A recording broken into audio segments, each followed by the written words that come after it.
আজকে চলে গেছিলাম চিল আউট রেস্টুরেন্টে। তো চলো পুরো ভিডিওটা আজকে আমি তোমাদের সাথে শেয়ার করি। যারা এখনও চ্যানেলটাকে সাবস্ক্রাইব করনি তারা জলদি জলদি সাবস্ক্রাইব করে নাও। দেখো এখানে অ্যাম্বিয়েন্সটা কি সুন্দর ছিল। তো চলো পুরো অ্যাম্বিয়েন্সটাই তোমাদের একটু ঘুরিয়ে আমি দেখিয়ে দিই। ক্রিসমাসের জন্য রেস্টুরেন্টটি আরও সুন্দর করে সাজানো হয়েছিল। এখানে আমি আর আমার বোন মিলে গেছিলাম। এবার আমি তোমাদের সাথে মেনু কার্ডটা শেয়ার করে দিচ্ছি। আশা করি এখান থেকে তোমাদের অনেকটা হেল্প হবে। মেনু কার্ডের পর আমরা ফুল ভিডিও নিয়ে আসছি।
এবার ফিরে এলাম খাবারগুলো নিয়ে।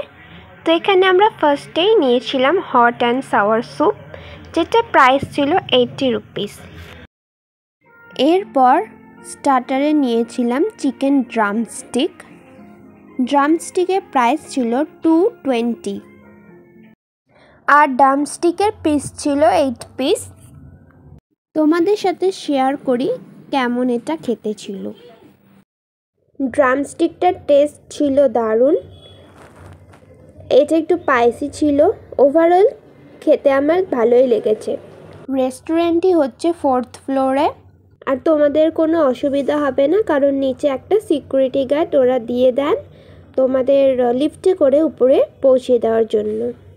এবার আমরা মেন কোর্সে কী নিয়েছিলাম সেটা তোমাদেরকে দেখাই। মেন কোর্স আমাদের চলে এসেছে।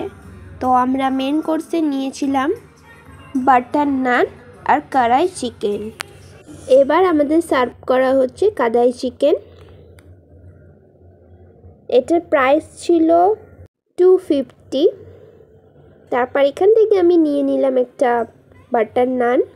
আর বাটার নানের সাইজ তোমরা এখানে দেখতেই পাচ্ছ, যথেষ্ট বড় ছিল।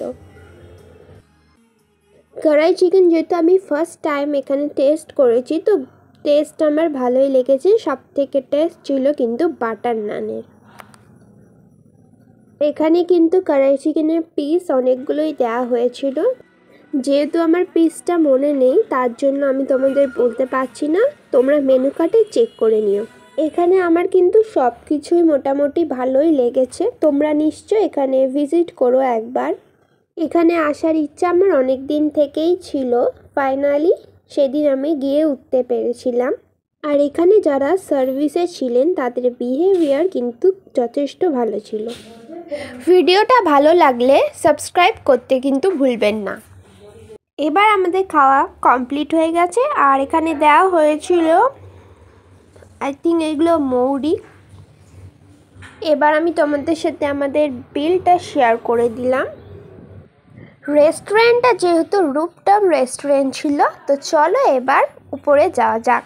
রানাঘাট স্টেশন থেকে কিছুটা হাঁটলেই কিন্তু এই রুফটপ রেস্টুরেন্টটা তোমরা পেয়ে যাবে। উপরে আমরা চলে এসেছি, তো দেখো তোমাদেরকে আমি একটু ঘুরিয়ে দেখাই উপরে রুফটপটা কেমন। মেনলি এই রেস্টুরেন্টটি কিন্তু রানাঘাট বড় ব্রিজের কাছে, ভাংরাপাড়া মোড় ক্রস করেই কিন্তু তোমরা এই রেস্টুরেন্টটি পেয়ে যাবে। তো ভিডিওটা কেমন লাগলো তোমরা কিন্তু অবশ্যই কমেন্ট করে জানাতে ভুলবে না। ভিডিওটা ভালো লাগলে লাইক, শেয়ার অ্যান্ড সাবস্ক্রাইব করে দেবে। এরপর আমরা চলে গেছিলাম রানাঘাট বেকোপাড়া চার্চের সামনে। এখানে দেখো কি সুন্দর লাইটওয়ালা বেলুন পাওয়া যাচ্ছিল। এখান থেকে আমি একটা লাইটওয়ালা বেলুনও নিয়ে নিয়েছিলাম। তো ভিডিওটা চলো এখানেই আমি এন্ড করছি। নেক্সট ভিডিওতে দেখা হচ্ছে। বাই।